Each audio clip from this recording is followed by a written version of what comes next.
हवाई सफर करने वाले लोग इन दिनों फ्लाइट्सों के बढ़ते किराए को लेकर खासा परेशान हैं। कंपनियों की महंगी महंगी फ्लाइट्स उनकी जेबों पर डाका डालने का काम कर रही है। वहीं पर एयरलाइंस कंपनियों की दलीलों के आगे आमजन बेबस हैं। बात जब यात्रा करने की आती है तब ये सारी परेशानी खत्म करके आमजन केवल फ्लाइट के टिकट खरीदने की ओर ही ध्यान देता है। इसी को लेकर एयरलाइंस कंपनियां इसका जमकर फायदा उठाती है और मुंह मांगे किराए पर अपनी टिकटें बेच देती है। लेकिन इसमें गलती अकेली एयरलाइंस कंपनियों की ही नहीं है, इनके साथ साथ राज्य सरकारें भी जिम्मेदार है। इसका खुलासा पिछले दिनों लोकसभा में खुद केंद्रीय नागरिक विमानन मंत्री राममोहन नायडू ने किया है। उन्होंने महंगे होते हवाई सफर के लिए राज्य सरकारों को भी जिम्मेदार ठहराया है। केंद्र सरकार ने देश में बढ़ते हवाई किराए पर अंकुश लगाने के लिए एक बड़ा कदम उठाया है। सरकार ने एटीएफ यानी एविएशन टर्बाइन फ्यूल पर वेट कम करने के लिए सभी राज्यों को पत्र लिखा है। ये कदम तब सामने आया जब लोकसभा में प्रश्नकाल के दौरान हवाई टिकटों की कीमतों पर सवाल उठे। नागरिक उड्डयन मंत्री के राममोहन नायडू ने सदन में बताया कि हवाई किराए का 45% हिस्सा एटीएफ की लागत से प्रभावित होता है। उन्होंने खुलासा किया कि कुछ राज्य इस ईंधन पर 29% तक वेट लगा रहे हैं, जिसका सीधा असर एयरलाइंस के परिचालन और यात्रियों के किराए पर पड़ रहा है। मंत्री ने बताया कि जहां कुछ राज्यों ने एटीएफ पर वेट को घटाकर 5% से भी कम कर दिया है, वहीं तमिलनाडु जैसे राज्य अभी भी 29% वेट वसूल रहे हैं, जो देश में सबसे अधिक है। इस असमानता के चलते हवाई यात्रा महंगी हो रही है। नायडू ने कहा, हवाई किराया मांग पर आधारित और गतिशील होता है। सरकार टिकटों की कीमतें तय नहीं करती, लेकिन एटीएफ पर ऊंचा वेट किराए में बढ़ोतरी का एक बड़ा कारण है। उन्होंने आगे बताया कि केंद्र ने इस मुद्दे को गंभीरता से लिया है और कई राज्यों के मुख्यमंत्रियों से संपर्क कर एटीएफ पर वेट कम करने का आग्रह किया है। उनका मानना है कि अगर राज्य सरकारें इस दिशा में सहयोग करें तो हवाई किराए को यात्रियों की पहुंच में लाया जा सकता है। हालांकि मंत्री ने यह भी साफ किया कि किराया सिर्फ वेट से ही प्रभावित नहीं होता।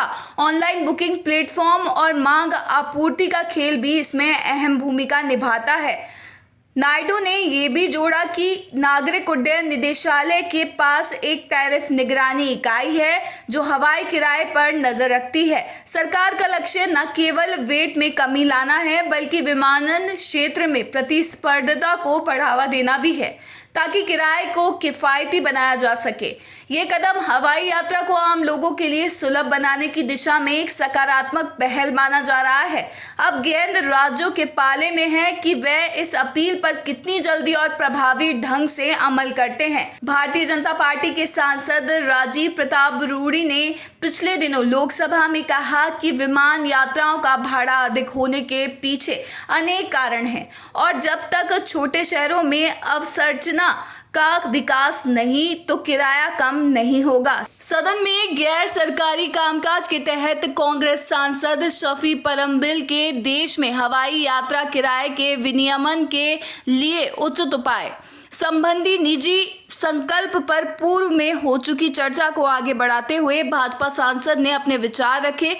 पूर्व नागर विमानन मंत्री और पेशे से पायलट रूडी ने विमानन क्षेत्र में अपने अनुभवों को साझा करते हुए कई कारक गिनाए जिनकी वजह से विमान यात्राओं के किराए अधिक होते हैं। रूडी ने यह भी कहा कि दिल्ली, मुंबई, हैदराबाद और बेंगलुरु जैसे बड़े हवाई अड्डों के बीच विमान यात्रा का किराया सामान्यतः बहुत अधिक नहीं होता, क्योंकि वहां अवसंरचना पूरी तरह विकसित हो चुकी है। वहीं पटना, रांची और बागडोगरा जैसे छोटे केंद्रों पर बुनियादी ढांचा अल्प विकसित होने की वजह से किराया अधिक होता है। उन्होंने कहा कि हवाई यात्रा की किराया प्रणाली मांग आधारित होती है और जब किसी विमान में सीटें खाली रह जाती है तो जो राजस्व अर्जित किया जा सकता है वह हासिल नहीं हो पाता है। हाल में एक खबर में बताया गया था कि पिछले 3 साल में कई विमानन कंपनियां नुकसान में रही है, वहीं सामान्य तौर पर हवाई अड्डों का राजस्व बढ़ा है।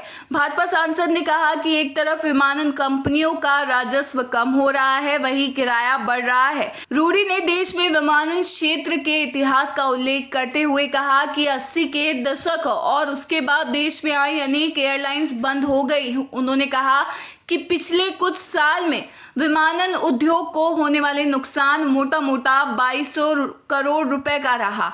रूडी ने कहा कि देश में विमानन क्षेत्र में अब तक के सबसे अच्छे फैसलों में प्रधानमंत्री नरेंद्र मोदी की सरकार के एयर इंडिया के विनिवेश के निर्णय को गिना जाएगा। उन्होंने कहा कि जब वह अटल बिहारी वाजपेयी की सरकार में नागर विमानन मंत्री थे तो डेक्कन समेत अनेक लो कॉस्ट यानी कम किराया वाली एयरलाइंस शुरू करने का प्रयास किया गया था, लेकिन कई निजी कंपनियां इस प्रयास के खिलाफ एकजुट हो गई।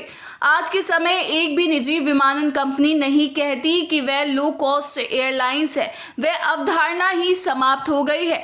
रूडी ने कहा कि हवाई अड्डों पर सुरक्षा लागत, यूजर डेवलपमेंट की राज्य सरकारों द्वारा विमान ईंधन पर लगने वाला वेट शुल्क, विमान उपकरण प्रबंधन पर खर्च, टिकट बिक्री, प्रमोशन जैसे खर्च भी टिकट में शामिल होते हैं जो सीधे नजर नहीं आते।